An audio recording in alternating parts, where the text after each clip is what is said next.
Гастроэзофагеальный рефлюксті аурудың белгілері. Ең бірінші изжога көп адамдарда кездесетін белгі жалпы. Осы гастроэзофагеальный рефлюксті аурудың негізгі белгісі. Сізді изжога тамақ ішкеннен кейін без конца мазалап жүр ме? Күніге мазалап жүр ме?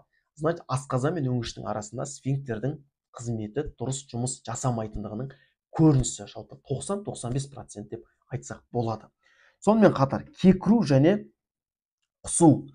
Мәселен, адам тамақтанғаннан кейін, жалпы тамақ ішкен кезде асқазандағы жалпы тағамдар кері өңешке ағып және нәтижесінде ауыз қуысына дейін көтеріледі. Яғни адам құса береді. Аденофагия. Бұл қалай? Яғни өңешті адам тамақты жұтқан кезде өңештің ауырсынуы, төстің артында түйілу сезімі пайда болады. Және сонымен қатар ауыздан жағымсыз иістің шығуы.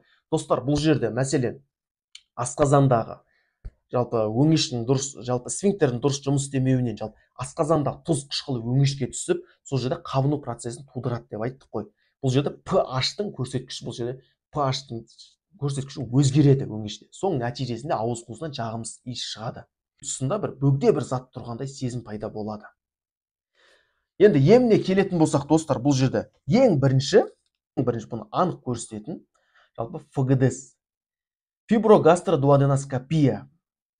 Нәрсең бірі, жалпы күнделікті ұйықтайтын адам жатар кезде оның жалпы бас жағында жататын кезде бас жағын кемінде 15 сантиметрден жоғары көтеріп қояды. Бұның маңызы өте зор. Жалпы асқазандағы тағамдар жалпы кері өңешке өтпеуі үшін бұл жерде.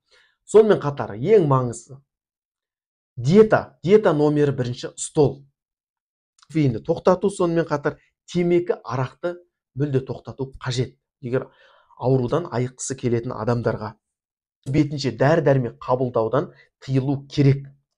Жалпы енді дәрі-дәрмекті емді дәрігер гастроэнтеролог сіздерге жалпы тағайындайды.